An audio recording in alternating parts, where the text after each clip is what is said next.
여러분 안녕하십니까? 박상규입니다. 이 방송은 유튜브 KTV 뉴스에서도 실시간으로 보실 수 있습니다. 2년 연속 소상공인 대회에 참석한 윤석열 대통령이 북한의 ICBM 발사에도 걱정 없이 사업하고 일상을 유지할 수 있도록 만반의 태세를 유지하겠다고 밝혔습니다. 김정은은 어제 시험 발사한 신형 ICBM이 최종 완결판인 화성포 19형이라고 주장하면서 북한의 핵 패권의 지위는 돌이킬 수 없는 것이라고 강조했습니다. 누구나 당할 수 있는 사건, 사고 두 개를 집중 분석해드리겠습니다. 주차요금 정산하려고 차에서 내리다 끼임 사고로 숨진 여성, 또 고기 40인분을 예약해놓고 나타나지 않은 뒤 보상을 회피한 황당한 노쇼 갑질 얘기해드리겠습니다. 먼저 문성묵 한국국가전략연구원 통일전략센터장, 박성원 서울신문 논설위원과 함께하겠습니다. 안녕하세요. 네, 안녕하십니까? 윤 대통령은 10월 31일 경기도 고양 킨텍스에서 열린 2024 대한민국 소상공인 대회에 참석했습니다. 2년 연속 참석인데요. 축사의 주요 대목 직접 들어보겠습니다.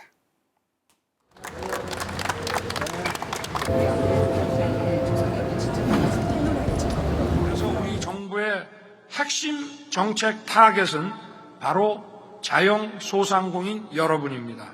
내년도 소상공인 전용 예산으로 역대 최대인 5조 9천억 원을 편성했습니다. 저와 정부의 모든 부처가 원팀이 돼서 766만 소상공인 여러분을 힘껏 돕겠습니다. 네, 최대 예산 편성을 밝혔고 또 윤 대통령은 정부와 금융권이 협업하는 소상공인 대출 지원, 금융 지원 내용도 구체적으로 밝혔죠? 예, 윤 대통령은 이제 정부와 은행이 협업해서 내년에 신규 보증부 대출 이거를 14조 원 규모로 공급하겠다고 했는데요. 이거는 올해분에 비해서 2조 원 정도가 늘어나겠습니다. 그리고 또 전환 보증 대출 이것도 올해에 비해서 대폭 2배를 늘린 10조 원 규모를 공급하겠다고 했습니다. 그래서 소상공인들의 어려움을 덜어줄 부담을 완화해 주도록 하겠다 이렇게 밝혔습니다. 네, 윤 대통령은 이어서 영세 소상공인들에 대한 전기요금 추가 지원, 또 배달비 신규 지원 정책도 밝혔죠? 예, 그 영세 소상공인 약 90만 명의 90만 명에게 전기요금을 이미 지금 한 20만 원 지원하는 걸로 돼 있는데 이걸 추가로 5만 원을 더 지원토록 하겠다는 거하고 또 요식업과 같은 소상공인들 68만 명에게 배달비를 2천억 규모로 지원하겠다 이런 것도 같이 밝혔습니다. 요즘 그 배달비 때문에 소상공인들 어려움 많이 겪고 계신데 그렇습니다. 이 배달비는 좀 상당히 와닿는 정책이 되겠어요? 그렇습니다. 그 지금 이제 배달 앱에 의존하는 그 어떤 음식점이나 우리 자영업자들이 늘어나면서 그 부담이 결국은 개인 자영업자, 음식점주나 이렇게 지금 많은 부담이 전가되고 있는데 이런 것들의 고통을 덜어주기 위해서 정부가 이제 나서서 직접 이런 지원을 좀 대규모로 하겠다 이런 정책입니다. 네. 윤 대통령은 이날 축사에서 북한의 ICBM 발사에 따른 소상공인들의 불안을 특별히 다독였습니다. 직접 들어보겠습니다. 미국 대선을 며칠 앞두고 오늘 아침 북한이 ICBM을 발사했습니다. 뒤로는 몰래 러시아에 용병을 보내고 앞으로는 우리의 안보를 직접 겨누고 있는 것입니다. 우리 국민들께서 걱정 없이 사업을 하시고 일상을 유지하실 수 있도록 만반의 태세를 유지할 것입니다. 네, 지금부터는 바로 이 ICBM 얘기를 좀 집중적으로 해드리겠습니다. 북한의 미사일 총국이라는 게 있습니다.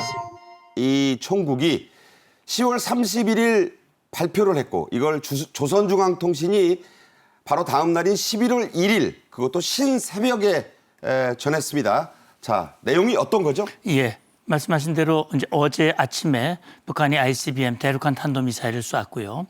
그리고 그걸 주체인 미사일 총국이 발표한 것을 오늘 조선중앙통신이 발표를 했는데 보시는 대로 공화국 안전을 위협한 적수들에게 이건 한미를 얘기하는 거겠죠. 우리 대응, 북한의 대응 의지를 알리는 데 적절한 군사활동이다. 이런 주장을 했는데 김정은이 직접 지도했고요. 최신형 ICBM이다. 이렇게 주장하면서 성공했다고 얘기를 했는데 김정은이 그 과정에서 보면 미사일 총국장인 장창하에게 승인 명령을 하달을 했고요. 이제 붉은 기중대라는 게 있습니다. 근데 1중대, 2중대인데 2중대 하는 거 보니까 신형포기 때문에 2중대라고 하는 걸 따로 편성을 해서 그러니까 기존은 1이고 이번에는 2다. 예, 2에다가 발사했고 그다음에 19형이라고 하는 거 보면 신형이라는 걸 강조한 겁니다. 19형 시험 발사를 성공했다. 그러면서 이제 재원을 얘기를 했는데 최대 정점 고도가 7,687.5. 이건 작년에 발사했던 거에 비해서 상당히 500km 이상 올라간 겁니다. 그러니까 한 500 이상 더 올라갔대요. 더 올라간 거예요. 그리고 비행 시간도 85.9분이라고 그랬는데 이것도 기존보다도 한 10여 분 늘어난 겁니다. 뭐 사거리 비행 거리는 비슷한데요. 동해 공해 예정 목표를 정확하게 타격했다라고 하면서 ICBM의 최종 완결판이다라고 하는 걸 강조했습니다. 네, 일본도 우리보다 못지않게 이걸 지켜보고 보도도 하고 발표도 했는데 네. 모든 게 역대 최고 기록이라고 한 것을 조금 이따 얘기하겠습니다만 네. 그렇다는 얘기는 인정을 했다는 얘기네요. 그렇습니다. 그러니까 그건 뭐 최대한 자랑을 하는 거죠. 이제 한국과 미국이 북한을 향한 위협을 한다고 이건 거짓말이죠. 그럼에도 불구하고 이런 최강의 ICBM, 미국 본토를 타격할 수 있는 능력을 가지고 있다는 것을 과시했다 이렇게 보면 됩니다. 네. 이 조선중앙통신이 공개한 사진들 속에는 우리 합참이 예상한 이동식 발사대, 영어로 TEL이 등장합니다. 화염의 색깔 또 형태도 있어서 이걸 보면 고체 연료를 쓴 것이라는 추정이 가능하다 이런 얘기인데 원래는 12축 그 발사대를 예상했었어요. 예, 그렇습니다. 합참이 예상한 것은 12축인데 그렇게 예상한 것은 김정은이 9월 달에 그 미사일 이동식 발사대 현장을 직접 방문해서 그걸 보여준 그런 장면이 있기 때문에 큰 바퀴 앞에서. 그렇습니다. 예. 바퀴 앞에서 그걸 자랑을 하고 과시를 했었는데 지금 발사한 것은 11축으로 보입니다. 11축이면 바퀴가 두 개씩 합치면 22륜이 되거든요. 그리고 지금 보면 화염 색깔과 형태라고 그랬거든요. 지금 저 나오는 저 화염. 예, 그렇습니다. 그러니까 지금 고체 연료로 보는 겁니다. 고체 연료를 쓰면 어떤 화염이 나옵니까? 예, 고체 연료의 경우에는 흰색에 가까운 황색입니다. 네. 그리고 액체 연료, 북한이 2022년 11월에 발사했던 화성 17형 액체 연료 ICBM인데 그건 황색이지만 붉은색에 가깝습니다. 좀 더 핏빛에 가깝고. 예. 그리고요, 뭡니까, 이 화염이 있지 않습니까? 이 화염이 불꽃이 고체 같은 경우는 좀 퍼지고요.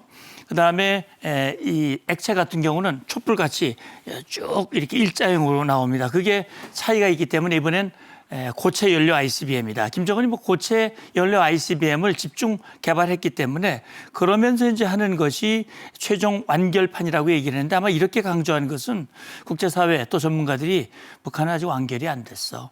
아직 핵심 기술이 조금 부족해. 이걸 아마 덮어보려고 하는 그런 표현이라고 생각이 됩니다. 그러니까 바로 그 최종 완결판이라는 북한의 주장의 허구가 네.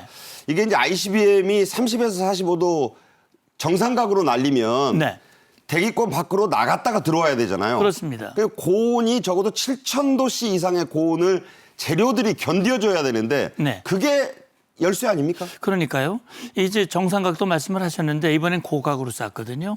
고각으로 쏘고 나서 하는 얘기가 주변국의 안전상 아무런 문제를 끼치지 않았다 그러는데 이제까지 북한이 ICBM을 15부터 16, 17, 18, 19까지 ICBM을 쐈지만 한 번도 정상각도로 쏜 일이 없습니다. 네. 늘 고각으로 쐈기 때문에 고각으로 쐈을 때는 빠른 시간에 들어오는데 정상각도로 하면 비스듬하게 들어가기 때문에 긴 시간 동안 그 고열을 견딜 수 있는 능력이 있는가, 기술이 있는가 하는 것이 한 번도 검증이 안 됐다. 그런 차원에서 완결이 덜 됐다라고 전문가들이 보고 있는 겁니다. 네.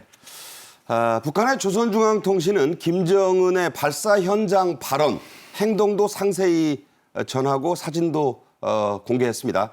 딸 김주애를 이번에도 동행해서 함께 지켜봤네요. 예, 딸 주애를 대동하고 이제 화성 19형 발사 현장을 지휘했는데요. 김정은은 이게 우리가 확보한 핵 패권의 지위는 돌이킬 수 없는 절대 불가역이라는 것을 세계에 보여줬다라고 강조를 했고요. 그리고 핵 무력 강화 노선, 이것은 그 어떤 경우에도 절대 바꾸지 않을 것이다. 또 이렇게 강조를 했습니다. 네. 이 불가역이란 말을 썼어요. 이게 한자로 좀 어려운 말인데 네. 영어로는 irreversible. 다시 말해서 한번 어떤 조치를 취하면 네. 절대로 돌릴 수 없는. 그러니까 이 콩을 물에 불리는 건 불가역이 아닌데 두부로 만들면 돌아올 수 없잖아요. 이게 어떤 의미입니까? 사실 이 불가역이라는 표현을 저는 우리가 지금 한미가 그동안 북한의 비핵화, 이것은 결코 되돌릴 수 없는 완전한 비핵화를 이루겠다는 것이 한미의 공통된 목표라는 것을 강조해 왔는데, 아마도 이것을 거꾸로 되치기 하듯이 우리는 핵무장으로 완전히 핵 패권주의로 가는 것을 되돌릴 수 없는 방향으로 가겠다라는, 아마 그렇게 강조를 한 것 같습니다. 네. 윤 대통령은 북한이 ICBM을 발사했다는 보고를 아침 7시 넘어서 받자마자 긴급 NSC, 즉 국가안전보장회의 소집을 안보실장에게 지시를 했죠. 예, 그렇습니다. 그 윤 대통령은 이제 국제사회와 함께 북한의 도발에 강력히 대응하겠다. 그리고 북한이 기습 도발을 획책할 수 없도록 대비를 하라. 이렇게 하면서 긴급 NSC, 국가안전보장회의 소집을 지시를 했습니다. 그리고 이에 따라서 신원식 국가안보실장 주재로 긴급 NSC 상임위가 열렸는데요. 이 상임위에서는 이제 북한이 ICBM을 발사함으로써 또다시 유엔 안보리 결의를 위반했다라고 이제 지적을 하고 새 대북 독자 제재를 지정키로 했습니다. 그리고 북한 정권이 주민의 민생을 도외시한 채 한정된 재원을 대량 살상 무기 개발에 탕진하고 있다. 네. 그러면서 청년들을 명분 없는 전쟁터로 몰아넣고 있다고 이제 비판을 했습니다. 네. NSC의 지시로 우리 합참이 대북 경고 성명을 발표했습니다. 그 내용 직접 들어보겠습니다. 우리 군의 거듭된 경고에도 불구하고 북한의 불법적 도발을 지속적으로 북한은 감행하고 있다. 이후 발생하는 모든 사태에 대한 책임은 전적으로 북한에게 있음을 다시 한번 엄중히 경고한다. 북한이 공개한 화성 19형의 위력, 가장 또 관심을 갖는 이 사정권, 이걸 좀 분석해 봐야 되겠어요. 예, 이제 북한이 어제 아침 7시 10분에 발사했고, 지금 우리는 한미일이 작년도 캠프 데이비드 합의에 의해서 미사일 경보 정보를 실시간대로 한미일이 공유하고 있습니다. 일본이 확인한 그 정보가 어제 이제 다 보도가 됐습니다만, 지금 고각 발사를 했는데 앞서도 말씀을 드렸지만 최고 고도로 올라갔고요. 비행 시간도 역대 최고라고 하는 것은 그만큼 먼 거리를 보낼 수 있다는 얘기인데, 이게 정상 각도로 만약에 쏜다면 사거리가 15,000에서 16,000. 그렇게 되면 미국 본토 어디든 서부든 동부든 다 타격을 할 수 있는 그런 사거리를 확보한다. 이렇게 볼 수 있는 겁니다. 백악관까지도 갈 수 있잖아요. 그렇습니다. 그리고요, 이제 11축 테리라고 그랬는데 작년 12월에 발사한 화성 18은 9축입니다. 네. 9축 18륜인데 11축 22륜이 됐고요. 이게 고체 연료화한다고 하는 의미는 뭐냐면 액체 연료를 주입하는 데 시간이 많이 걸리기 때문에 노출이 되고 기습 발사가 어려운데, 고체화시키면 기습적으로 타격할 수 있기 때문에 계속 고체화하는데, 이걸 ICBM을 고체화하고 김정은이 노리는 건 또 무겁고 길게 만들어서 탄두에 여러 개의 자탄을 넣어서 하나는 워싱턴으로, 뉴욕으로 또는 LA로 이런 식으로 보내겠다는 그런 야심을 가지고 있다, 이렇게 봅니다. 미국으로서는 이게 만약 기술적으로 완성되면 끔찍한 일이 되겠어요. 미국으로서는 이건 감내할 수가 없는 것입니다. 네. 한편 우리나라와 미국은 북한이 신형 ICBM을 발사한 날 대규모 연합 공중훈련을 실시했습니다. 그 모습 함께 보겠습니다. 네, 한미 대규모 연합 공중훈련 프리덤 플래그, 다시 말해 자유의 깃발이라는 이름이 붙은 그런 훈련입니다. 110여 대의 F계열 전투기가 총동원됐고요. MQ-9이라는 또 하늘의 암살자, 이것도 지금 투입이 됐다고 합니다. 저게 지금 벙커버스터가 떨어진 건데 저게 지하로 50m까지 내려간다고 합니다. 타우루스는 100m를 가고요. 아무튼 엄청난 연합훈련이 실시가 됐습니다. 자, 한미공군 여기에 해병대 소속 전투기 등 무려 110여 대가 참가했습니다. 이번 훈련이 갖는 의미, 군사적 의미 어떤 건가요? 예, 말씀하신 대로 김정은은 자기들을 향한 적수, 한미를 이제 겨냥해서 자기의 위력을 나타냈지만 한미는 그걸 억제하고 만약에 억제가 실패한다면 강력히 응징할 수 있는 힘을 가지고 있다. 그러니까 이 프리덤 플래그라고 그랬는데 이 자유의 깃발이면 자유를 지키는 한미연합의 강한 힘을 보여준 것인데 사실 이 전투기, F계열 전투기는요, 김정은이 가장 부러워하고 두려워하는 전투기입니다. 그러니까 미그 같은 거하고는 비교가 안 되잖아요. 전혀 비교가 되지 않습니다. 그렇기 때문에 110여 대, 모든 F-15, 16, 그다음에 35, A, B 모두가 동원이 됐고요. MQ-9의 그 별명이 하늘의 암살자라고 그러지 않습니까? 네. 북한의 방공망을 뚫고 얼마든지 평양이라든지 북한의 주요 미사일 기지를 타격할 수 있는 그런 역량을 가지고 있고요. 합참은 이번에 미사일 이동식 발사대의 모형을 폭파하는 그런 영상도 공개를 했습니다. 그렇기 때문에 북한이 어떤 형태의 도발을 한다 하더라도 즉강끝 대응할 수 있다고 하는 것을 북한에게 경고하고 우리 국민들에게는 안심하도록 하는 그런 계기였다고 봅니다. 그러니까 굳이 TL을 만들어서 그것을 보여주면서 그걸 이제 공중에서 폭파하는 네. 그걸 이제 북한 보고 좀 봐라 이런 뜻이겠죠? 그렇습니다. 그러니까 우리가 지금 삼축 체계라고 그러지 않습니까? 킬 체인, 그다음에 미사일 방어 체계, 대량 응징 보복인데 킬 체인, 북한이 만약에 태를 움직여서 이걸 우리 향해서 발사하려고 그러면 아예 발사하기 전에 그걸 무력화시킬 수 있는 그런 역량을 가지고 있다는 걸 보여주는 겁니다. 네. 우리나라와 미국은 앞으로 북한의 핵공격 시나리오를 이 연합훈련 또 육상연합훈련에 반영하기로 했다. 이건 무슨 얘기입니까? 그렇습니다. 이제 북한이 미사일 발사, ICBM 발사하기 5시간 전에 미국에서는 한미 국방장관이 만났습니다. 연례안보회의 SCM을 했는데 여기에서 북한이 핵을 사용했을 것으로 가정한 시나리오를 앞으로 훈련을 할 때 그걸 적용하겠다는 겁니다. 이제까지 그렇게 적용한 적이 한 번도 없습니다. 지금 김정은이 입만 열면 서울도 핵관역이라고 얘기를 하고 있기 때문에 한미가 수립한 작전 계획에 핵과 관련된 대응 시나리오를 반영하겠다라고 하는 의지를 보여준 것이고요. 아마도 앞으로 주한미군의 일관된 훈련 기회를 보장하기 위한 우리 군의 노력도 아마 강화될 것으로 봅니다. 그러니까 흔히 우리가 한미 작계라고 하는 데다가 네, 핵을 북한이 쓴다는 걸 상정해서 한다는 거잖아요. 그렇습니다. 그건 완전히 그 전쟁의 판도가 달라질 거라는 얘기 아닙니까? 달라질 것에 대한 완전한 대비를 하겠다는 건데 이제까지의 기존 작전 계획은 재래식 전쟁에 관련된 작전 계획이었다면 이번에 합의에 따라서 핵과 관련된 상황도 포함해서 대응하겠다. 그런 의미로 이해하시면 되겠습니다. 네. SCM 말고요. 제6차 한미 외교 국방장관 연석회의, 이른바 2+2 회의가 10월 31일 미국의 수도 워싱턴 DC에서 열렸습니다. 토니 블링컨 미 국무장관이 공동기자회견에서 러시아에 파병된 북한군 규모를 처음으로 공식적으로 확인했어요. 예, 토니 블링컨 미 국무장관은 북한군 8,000명이 러시아 쿠르스크 지역에 배치되어서 군사작전 훈련을 받고 있다라고 확인을 했고요. 이들 8,000명은 수일 내에 우크라이나 상대의 전투에 투입될 걸로 예상된다라는 말도 했습니다. 그리고 이 러시아는 이들 북한군한테 포병, 무인기, 참호 공략과 같은 어떤 기본 보병 작전 훈련을 시켰는데 지금 러시아군이 매일 1,200명씩 죽어가고 있는데 그 대신 바로 북한군을 죽음의 골짜기로 끌어들인 것이다. 이렇게 지금 얘기를 했습니다.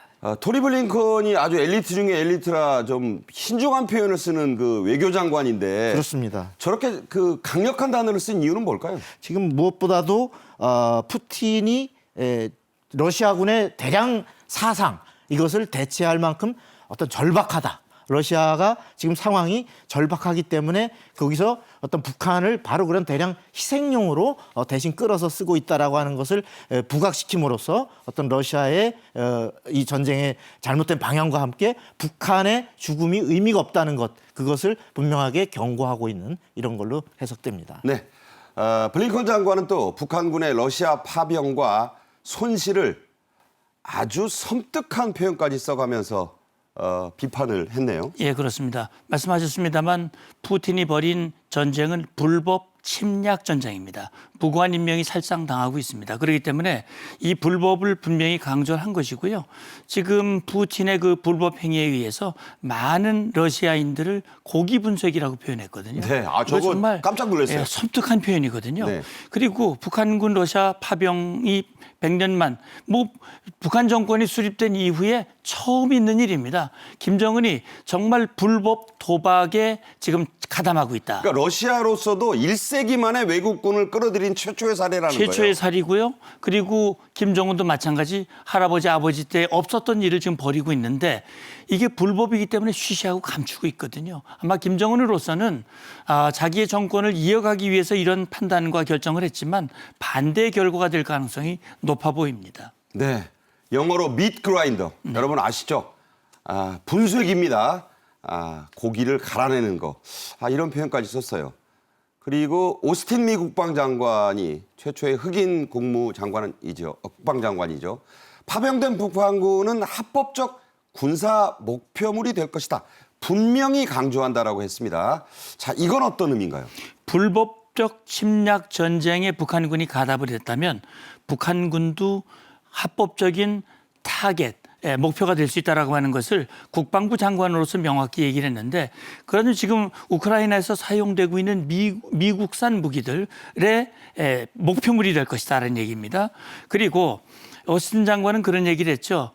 푸틴이 북한 용병까지 쓰는 걸 보니까 러시아 힘이 이제는 정말 약화됐다고 하는 것을 보여주는 반증이다, 증거다. 그렇게 얘기를 했고요. 사실 지금 죽어 넘어가는 지금 러시아군의 손실이 70만 명이다 이런 얘기가 있고 말씀하신 대로 하루에 1000여 명이 사망을 하고 있는데 그렇게 치면 10,000명이라고 그래봐야 열흘거리밖에 안 되는 거 아닙니까? 보름 안 돼서 없어질 수 있죠. 그래서 그리고 푸틴이나 또 김정은 인명을 가볍게 여기는 그런 독재 지도자들에게 이 인명을 그냥 가볍게 여길 수도 있다라는 부분을 경고하고 있다 생각합니다. 네, 이 2+2 회의에 참석한 우리 김용현 국방장관은 러시아에 지원된 북한 무기 그리고 중국의 역할론에 대해서도 좀 얘기를 했습니다. 어떤 얘기였죠? 예, 우선 김 장관은 그 북한이 러시아에 지원한 무기의 규모에 관한 질문이 나오니까 포탄의 경우는 1천만 발에 가까운 수백만 발. 그리고 미사일의 경우는 1천여 발이 이제 지원된 것으로 파악되고 있다라고 밝혔고요. 특히 중국의 역할에 관해서 중국이 현재는 이 러시아에 파견된 북한의 파병 사태나 이 일련에 대해서 침묵을 관망을 하고 있지만은 결정적으로 사태가 악화되고 중국의 이익이 침해되는 순간 모종의 역할을 하게 될 것이다라는 기대 섞인 전망도 했습니다. 네, 그래서 가장 빠른 시간 안에 한미연합작전 계획에 북핵 사용 상황도 반영하겠다. 이것도 곧 되겠네요. 그렇습니다. 아마도 가장 언제 이걸 반영하느냐 하니까 가장 빠른 시간 내에 시행될 것이다 해서 아마도 연내부터 관련 조치들이 이루어질 것이다라는 이런 얘기를 했습니다. 네. 이보다 하루 앞서 뉴욕에서 열린 유엔 안보리에서 한미와 러북 대표들 사이에 날선 공방이 이어졌습니다. 로버트 우드 유엔 주재 미국 대사의 표현이 특히 주목을 받았어요. 예. 우선 그 전에 이제 김성주 유엔 북한 대사가 뭐라고 했냐면 러시아가 서방에 위협받고 있다면 우리는 그에 따른 결정을 내릴 것이다. 이렇게 얘기했는데 여기서의 결정이라고 하는 것은 지금 파병된 북한군의 전투 직접 참여를 아마 의미하는 걸로 이렇게 분석이 되거든요. 그 다음에 나온 저 말. 예, 바로 이에 대해서 이제 로버트 우드 미국 차석 대사는 자, 북한이 만일에 러시아를 지원하는 직접적인 작전에 이제 투입이 된다면 그들은 시체 가방, 우리가 영어로 바디백이라고 하죠. 그 검게 생겨가지고 지퍼로 담잖아요. 예, 검정 지퍼로 돼서 이렇게 길게 사람 시신을 담을 수 있도록 된 그 백에 담겨서 돌아오게 될 것이다라고 이제 경고를 했고요. 우리 그 황준국 대사 같은 경우는 이제 북한에 대해서 북한군은 정당한 군사 목표물이 돼 총알바지 신세가 될 우려가 있다. 같은 민족으로서 연민을 느낀다라는 말을 했고요. 또 병사들이 러시아로부터 받아야 할 돈은 김정은의 주머니로 결국 들어가게 될 것이다. 그래서 자국민을 소모품으로 쓰는 북한 정권은 결코 용서받아서는 안 된다. 이런 말도 했습니다. 그리고 이제 로버트 우드 미국 차석 대사는 러시아에 대해서 러시아가 이란과 북한에 점점 의존하면서 세계를 위험에 빠뜨리고 있다라고 다시 한번 경고를 분명히 했습니다. 네. 미국 외교가에서는 불량 국가, 로그네이션이라는 나라를 과거에는 여러 나라 꼽았는데 이제 딱 두 나라 꼽는 것 같아요. 그렇습니다. 이란, 예. 북한입니다. 예. 자, 박성원 서울신문 논설위원, 문성묵 센터장과는 여기서 인사드리겠습니다. 감사합니다. 감사합니다. 고맙습니다.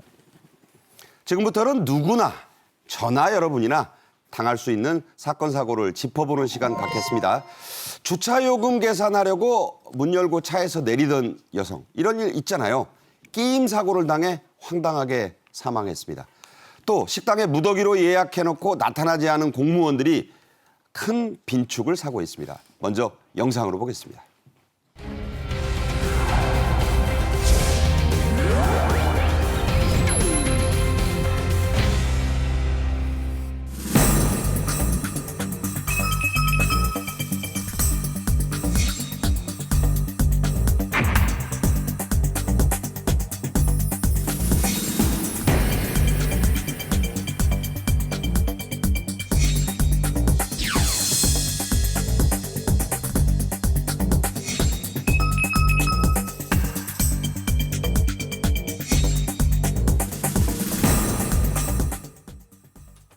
네, 이 주제는 임종윤 시사평론가와 함께 하겠습니다. 안녕하십니까. 네. 이른바 끼임 사고. 말을 만든 거죠. 사람이 끼어서 죽는 겁니다. 사망인데 아주 황당해요. 먼저 당시에 이 사고의 경위를 좀 짚어볼까요? 예, 아마 지하 그러니까 건물 상가라든 이런 건물 지하 주차장 들어가 보신 적 있지만 지하 주차장이 보통 이렇게 반듯하게 내리막길 가는 건 좀 드물고 보통 들어가자마자 바로 이렇게 휘어지게 되는 데들이 많습니다. 이제 이 사건도 사실 이제 그런 건물에서 벌어진 건데 50대 동두천에 사시는 50대 여성분이셨고 이제 지하 주차장으로 내려가려고 하는데 이게 커브로 틀어지는 데다 보니까 아무래도 이제 바로 좀 그 차단기에 바짝 붙였어야 되는데 바짝 못 붙이신 모양입니다. 그럼 보통은 다 문을 열고 내리죠. 내려요. 예. 근데 이제 그때 이게 주행에다가 그 기어를 놓았을 경우에는 차가 움직입니다. 그러니까 나는 밖에 나와 있는데 몸이 차는 내려가는 거죠. 황당하죠. 이게 이 사건은 이제 그렇게 이해를 하면 될 것 같습니다. 그러니까 어떻게 보면 좀 운이 없다라고도 좀 봐야 될 것 같은데도 불구하고 이게 이제 말씀하신 대로 이렇게 끼어서 이렇게 사고가 나서 이제 병원으로 가시는 도중에 이제 사망을 하신 이제 그런 상황이 좀 되는 건데요. 이게 참 어떻게 보면 이게 이제 운전 미숙이다라도 봐야 될 것 같은데 사실 우리도 일반적으로 이게 꼭 연세가 있다 이걸 떠나서 일반적으로 뭐 젊은 사람들도 얼마든지 벌어지는 이런 사고이기 때문에 저도 아찔하게 사실 차는 출발 안 했는데 움직여가지고 한 적이 있어요. 예, 이게 만약에 올라가는 추상이라든가 그런 데 같은 경우는 사실 이렇게 벌어지지 않았겠죠. 근데 운도 이게 나빴어요. 내려가는 추상이다 보니까 차가 그냥 훅 내려가니까 사람이 그 사이에 끼어가지고 이렇게 큰 사고가 나서 좀 안타까운 그런 결과가 나는 그런 상황이 좀 발생하는 걸 봐야 되겠습니다. 자, 이게 특별한 일이 아니라는 점을 그렇죠. 좀 강조하면서요. 이와 비슷한 사고가 지난 5월에도 있었습니다. 자, 이건 어떤 사건이죠? 이거는 이제 내리막길은 마찬가지고요. 이거는 60대 운전자분이 모시는 이제 트럭이 이제 결국 밑으로 쭉 내려가면서 밑에서 이제 계시던 60대 두 분, 50대 남성 두 분 이렇게 해가지고 세 분이 한꺼번에 이제 사고로 돌아가시는 그런 사건이었는데 일단 사고를 낸 그 트럭 운전사 이 60대 이분은 브레이크가 파열돼서 사고가 났다 이렇게 경찰에 진술을 했는데요. 문제가 이게 좀 애매했던 게요. 경찰이 그래서 이제 국과수에 감정을 이제 의뢰를 했는데 보니까 이 양반이 시동을 킨 게 그게 그런 그 내용이 안 나오더라는 거예요. 그러니까 이 운전자분은 나는 분명히 시동을 켰어요라고 경찰에 진술을 하는데 국과수에서 감정을 해보니까 이 차가 시동이 걸린 적이 없다는 거죠. 그래서 네. 경찰에서 좀 추정하는 거는 이분은 이게 이제 키를 넣어서 돌리는 그런 차였거든요. 그러니까 이분은 키를 넣고 돌려서 시동이 걸렸다라고 생각을 하셨던 건데 실제로는 전원만 누른 거였지 시동이 켜진 상태가 아니었던 거고 그런 상태에서 내리막길 상태여서 이 사람이 이제 착각을 하는 상태에서 기어를 이제 주행으로 바꾸니까 차는 밀려 내려갔던 거고 그래서 결국은 브레이크를 밟았는데 시동이 걸리지 않았기 때문에 브레이크가 작동을 안 했던 겁니다. 그래서 사고가 나서 또 이렇게 세 분의 아까운 또 인명이 사고가 난 그런 사례가 되겠습니다. 네. 다른 사건이지만 공통점이 계속 있습니다. 또 지난 8월에 일어났던 서울 시청역 부근의 네. 광란의 역주행 사건. 예. 그때 참 엄청나고 피해가 컸죠. 가해자는 계속 급발진을 주장했어요. 그렇죠. 하지만 경찰은 운전 미숙이란 결론을 내렸습니다. 국과수가 분석을 해보니까 대부분의 급발진 사실은 페달 오조작이라고요. 예. 이게 사실 당하는 사람 입장에서 때는 순간적으로 벌어지는 사건이기 때문에 상황이기 때문에 사실 명확하게 명징하게 기억을 한다는 게 좀 쉽지 않은 게 사실은 현실입니다. 그러니까 국가수에서 이번에 내놓은 그 설명도 대부분의 흔한 말로 오작동 사건은 인간의 오류에서 비롯된 거다 이렇게 좀 설명을 하고 있는 건데 지금 뭐 국가수 급발주장 감정 현황도 나오긴 합니다만 대부분은 저렇게 사람들이 잘못 발동, 소위 말하는 이제 조작을 잘못했다는 조작 미숙으로 판명이 난다는 건데요. 이번 시청 사건도 앵커님 말씀하신 대로 그런 걸로 확인이 됐고 지금 일단 그 국가수 설명을 조금 더 말씀을 드리면 2020년부터 올해까지 급발진을 주장하는 그런 사고가 370건 정도가 있어서 국가수에서 이제 감정을 해보니까 사실 거의 대부분인 316건은 이를테면 오조작이었고, 그러니까 운전을 미숙하게 잘못했다는 걸로 나타났던 거고, 쉬운 4건 정도는 워낙 차가 많이 부서져서 거의 감정이 불가능한 상태였다고 얘기를 하더라고요. 그러면서 이제 하는 얘기가 이번 시청역 사건에서도 이제 국가수가 사고 원인을 확인했던 게 결국은 이 페달을 밟았던 거기에 이제 슈마커라고 그래서 신발 자국. 예, 그게 남는다라는 거죠. 이제 그걸 가지고 이제 최종 판정을 했다라고 얘기를 하고 있습니다. 네.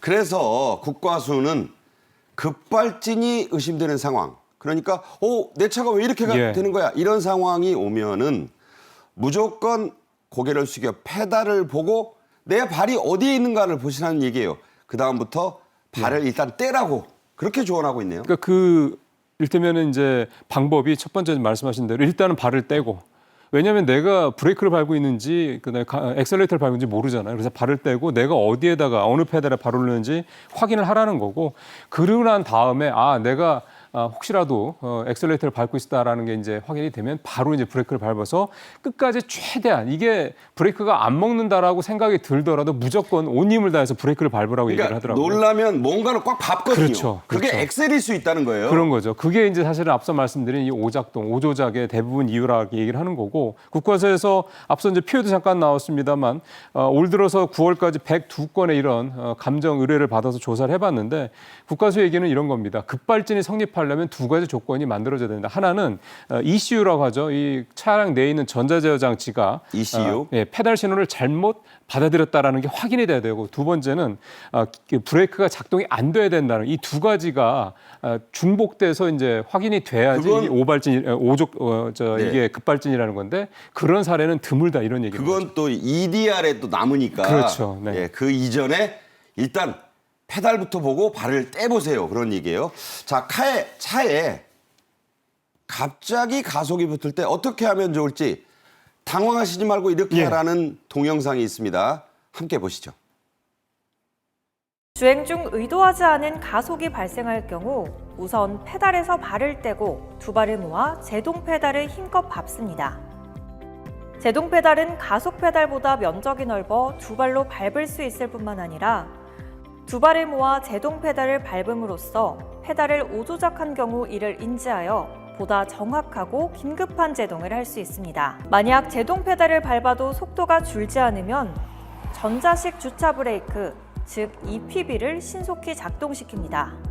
EPB는 기존의 레버 또는 페달 방식의 기계식 주차 브레이크를 버튼 방식의 전자식으로 대체한 것으로 주차 브레이크의 기능 외에도 비상시 제동할 수 있도록 하는 장치입니다. 자, 우리가 뭐 세계적인 교통 선진국이라고 하는 분들이 있는데 사실은 빈 곳이 수두룩합니다. 운전 미숙에 따른 교통사고에 대한 정확한 통계조차 없다고요? 예, 그러니까 이게 통계가 없다는 얘기는 뭐냐면 기준이 없다는 얘기가 되는 거거든요. 그러니까 그런 기준들이 세세하게 마련되어 있지 않다라는 게 그 이유라고 좀 봐야 될 것 같은데요. 전체적으로 이런 부분들에 대해서 이렇게 마련되어 있지 않다. 그러면 이제 이 부분을 마련을 하면 되는 건데 아직 그런 부분들에 대해서 본격적인 심도 있는 논의가 안 돼 있다는 것도 좀 걱정이 되고요. 그 다음에 이제 일단 그런 부분들이 제도적으로 마련되는 데 앞서서 이게 사고가 많이 나는 데도 있습니다. 그러니까 운전을 좀 미숙할 수도 있는 거거든요, 분명히. 그러니까 네. 이런 운전을 미숙한 사람들이 사고가 날 수 있는 것들을 좀 최대한 관리를 강화해야 된다 이런 지적도 학계에서 나오고 있는데 예를 들어 새로 도로가 생긴 같은 경우는 아무래도 대부분 다 익숙하지 않죠. 그러니까 그렇죠. 사고가 날 수 있는 여지가 좀 많고요. 그다음에 차선이 예를 들어 3차선, 4차선으로 가다 갑자기 3차선, 2차선으로 확 줄어드는 데들이 꼭 있거든요. 그런 데서도 좀 마찬가지고 그다음에 차선 변경이 원래 좀 잦은 데들도 있습니다. 이런 데 같은 경우 이런 데를 아예 뭐 편말이라도 위험 지역 뭐 이런 식으로 붙여 놓는다면 사람들이 미리 좀 인지를 하고 조금 조심해야겠다 이렇게 인식을 할 수가 있으니까 이런 부분들을 조금 관리를 강화할 필요가 있다라는 얘기들이 좀 학계에서 나오고 있습니다. 네. 유비무환입니다. 그렇습니다. 요즘 대형 교통사고 가해자들은 꼭 나이 드신 분들만 있는 게 아닙니다. 20대 그리고 20대 미만에도 꽤 있다고요. 예, 사실은 고령자들, 그러니까 우리 지금 베이비부머 세대들이 지금 본격적으로 은퇴하고 있잖아요. 그러니까 베이비부머 세대라는 게 은퇴했다는 얘기는 이제 60세, 만 60세가 넘었다는 얘기니까 이제 고령자 축으로 이제 들어가는 거가 되는 거죠. 그러다 보니까 사실 60세 이상, 65세 이상 이렇게 고령자들 중에 운전하는 분들이 사실 굉장히 많이 늘어나고 있다 이런 얘기가 좀 되는 겁니다. 60대 이상과 예. 20대가 같네요, 숫자가. 그렇죠. 그러니까 예. 지금 이제 이 그래프가 보여주는 거의 의미는 뭐냐면 그러니까 중간에 사실 30대, 40대, 50대는 비교적 낮은 상황이지 않습니까? 그러니까 젊은 사람들과 나이가 60대 이상의 고령자들에서 이 대형 사고가 많이 발생한다라는 거고 또 이 대형 사고가 많이 발생하는 연령대가 사실은 운전이 좀 미숙하거나 그러니까 젊은 사람들은 운전이 좀 미숙하다고 봐야 되는 거고 나이가 많으신 분들은 이제 신체 활동이 네. 조금 둔화되기 때문에 이제 사고가 많이 난다 이렇게 좀 봐야 되는 건데요. 저 표에서 하나 이제 못 보실 수도 있는 게 하나가 20대 미만의 운전자들 사고도 많다는 거예요. 10대라는 거예요. 그렇죠. 그러니까 요즘에는 어려서부터 이제 운전하는 사람들이 많으니까 이를테면 뭐 10대 18살만 되면 운전면허를 딸 수가 있으니까. 근데 이제 운전면허를 따는 건 되게 쉬운데 그 이후에 운전을 이렇게 좀 더 기술을 좀 뭐 늘린다든가 이런 식에 대한 것들이 전혀 없기 때문에 사고가 자꾸 난다 이런 얘기가 좀 되는 거죠. 차는 좋아졌는데 차는 더 좋아지고 그야말로 맞습니다. 10대들에게 이 운전 10대를 다 무시하는 게 아니라 네. 운전 미숙자가 차를 몬다? 흉기죠, 흉기. 그렇습니다. 그런 사고 요즘 많이 나고 있습니다. 자, 오늘의 마지막 주제로 갑니다. 최근 서울의 한 고깃집, 여의도 같은 곳입니다. 노쇼, 영어죠. 안 나타났다는 얘기예요. 전화하고 안 나타난 거. 이걸 노쇼라고 합니다. 그야말로 예약하고 안 나타나기를 당했습니다. 한 식당 주인이. 무려 40명의 강원도 정선군청 공무원들인데 물론 이분들이 예약한 건 아니라고 해요. 예. 처음엔 그 대행한 사람도 예약한 사실 자체를 딱 잡아뗐다고요. 예. 참 이게 되게 이번 사태를 보면서 안타깝다는 생각이 들었던 건데 사실은 예약한 거 맞는데 죄송해요 제가 기억을 못해서 깜빡했어 이렇게 할 수도 있는 건데 아니 제가 했나요? 이런 식으로 얘기가 나온 겁니다. 사실은 고깃집 주인 입장에서 봤을 때 노쇼를 분명히 그 전에도 이런 사례가 있었을 거기 때문에 어떻게 보면 그냥 넘어갈 할 수 없지 하고 넘어갈 수 있는데 이게 이렇게까지 사태가 좀 커졌던 이유는 예약을 한 사람의 어떤 태도에 일단 가장 큰 문제가 있다고 볼 수가 있을 거고요. 또 하나는 이제 물론 이제 예약을 직접 한 사람은 이제 대행업체지만 예약 대상이 이제 공무원들이었다는 것도 아마 또 이번에 좀 사태가 좀 컸던 이유가 될 것 같은데 참 황당한 게 이 예약자가 처음에는 잡아떼다가 나중에 그 업주가 식당 주인이 녹음 파일을 들려주니까 그랬었네요라고 얘기를 했다는 거 참 얼마나 업주 입장에서 봤을 때는 분통이 터졌을지 공감이 갑니다. 그러니까 네가 증거 잡았겠어? 이런 태도잖아요. 그런 거죠. 예. 자, 요즘 다 증거 잡습니다. 다 녹음합니다. 고기 40인분을 준비해놓고 못 판 데다가 다른 손님들까지 못 받아 그렇죠. 손해가 그야말로 막심했던 고깃집 사장님. 보상조차 제때 못 받고 질질 미뤄지자 자 이걸 SNS에 올렸어요. 비판이 엄청났다고요. 예, 이게 역시 또 태도 문제입니다. 정성구청 입장에서는 억울하다는 생각이 들 수도 있어요. 왜냐하면 우리가 직접 예약한 게 아니잖아요 라고 얘기를 할 수가 있거든요. 그러니까 예약자가 중간에 있었고, 그러니까 예약자가 앞서 말씀드린 대로 처음에 잡아 떼다가 일단 거기서부터 문제가 좀 커지기 시작했고, 그다음에 이제 업주가 당연히 이 정성구청에 연락을 했겠죠. 그랬더니 이제 그쪽에서 담당자가 이제 받았는데, 우리는 이 사람이 예약자가 한 거기 때문에 우리는 사실은 잘 모르겠다, 우리 책임이 아니다, 이렇게 발뺌을 뭐 약간 좀 방관한 듯한 얘기를 했고, 서로 떠넘겼어요. 떠넘기죠. 두 번째는 이제 뭐 보상 금액도 제시를 하겠는데, 뭐 공무원들이 뭐 가서 뭐 고기를 먹으면 얼마나 먹겠냐 이런 얘기도 있었고, 우리는 사실은 고기보다 안주보다 술을 더 많이 먹어요, 뭐 이런 얘기도. 그러니까 저 얘기가 지금 저 예. 얘기가 가장 공분을 일으켰다는 거예요. 고깃집 예약해놓고 예. 우리 고기보다 술 더 먹는 사람이에요. 이랬대요. 그러니까 지금 아마 저희 이제 KTV 시청자분들께서 이 저 내용을 보시면, 야, 저건 좀 심했네 이렇게 생각이 드실 겁니다. 그러니까 이 사실은 어떻게 보면은 해프닝으로 끝날 수 있던 문제가, 이 사람이 이런 걸 대하는 태도에서 이렇게 너무 좀 고압적이고 너무 안이하고 너무 좀 황당무계한 식으로 대응을 하니까 이 업주가 굉장히 화가 난 거죠. 그러니까 일단 이런 부분들을 봤을 때 이 노쇼라는 것도 물론 문제이긴 한데, 사람을 대할 때 이 태도가 얼마나 중요한지 이번 사례를 통해서도 충분히 좀 이해할 수 있는 게 아닌가 싶은 생각이 좀 듭니다. 여러분 뭐 탐사 고발 프로그램 보시면 이런 얘기 나오죠. 취재가 시작되자. 자, 그런 겁니다. 원래는 안 주려고 했는가 봐요. 그런데 취재가 시작되자 예약한 컨설팅 업체, 군청 부랴부랴 이제 네. 합의를 서두릅니다. 그래서 예약자가 이제 가서 찾아가서 뭐 사장님 죄송합니다, 그때 가서 이제 사과를 하는 거죠. 뭐 어떻게든 좀 보상을 해드리겠습니다 했는데, 이제 보상 금액을 제시를 했겠죠. 근데 앞서 말씀하신 대로 40인분 보통 이제 이 정도 가면 한 150, 뭐 100만 원 이상 이제 나오게 되는 건데, 그 이제 업주가 얼마를 이제 얘기를 하니까 이제 너무 비싸다 이런 얘기가 나왔던 것 같고, 그 다음에 정성구청 측에서도 뭐 이제 실수 인정한다 그렇게 얘기를 하면서, 이제 자꾸 이제 뭐 책임을 회피하는 듯한 얘기를 한 상황이 되고 있는 상황에서 이제 취재가 들어가고 기사가 나고, 뭐 분명히 위에서 얘기를 했겠죠. 이게 어떻게 된 거냐. 그럴 때 이제 사태를 해결하겠다고 이제 나선 그런 상황이 됐는데요. 네. 어쨌든 전체적으로 필요상으로 너무 사태가 확산이 됐고, 이 노쇼의 심각성이라는 걸 우리가 다시 한번 좀 확인해 볼 수 있는 그런 사례가 됐다 이렇게 봐야 되겠습니다. 우리나라에서 노쇼를 줄이기가 참 어렵습니다. 그냥 기억 안 나요. 뭐 이렇게 하는 게 관행처럼 됐는데, 결국 노쇼를 줄인 건 그런 단속이나 처벌이 아니었고 돈이었습니다. 예약금을 도입했죠? 예, 이 캐치 테이블이라고 하는 그런 예약 플랫폼인데요. 한 10% 정도가, 이를테면 10건 정도 예약을 하면 한 건 정도, 100건 정도 예약을 하면 10건 정도가 노쇼였다고 그럽니다. 꽤 커요. 그렇죠. 크죠. 근데 이제 이 예약 테이블인 이 플랫폼이 캐치 테이블을 도입하고 나서는 이 100건 중에 한 건 정도로 노쇼가 1%니까 굉장히 많이 줄었다 이렇게 얘기를 하니까 효과가 분명히 있는 거고요. 그러니까 돈을 거는 거예요. 그렇죠. 예약금을 보통 이에 한 5만 원 정도, 조금 이제 고가 식당 한 10만 원 정도도 건다고 합니다. 어차피 뭐 이거 예약금이라는 건 나중에 계산할 때 들어가는 돈이니까 뭐 크게 문제되는 건 아니기도 하고요.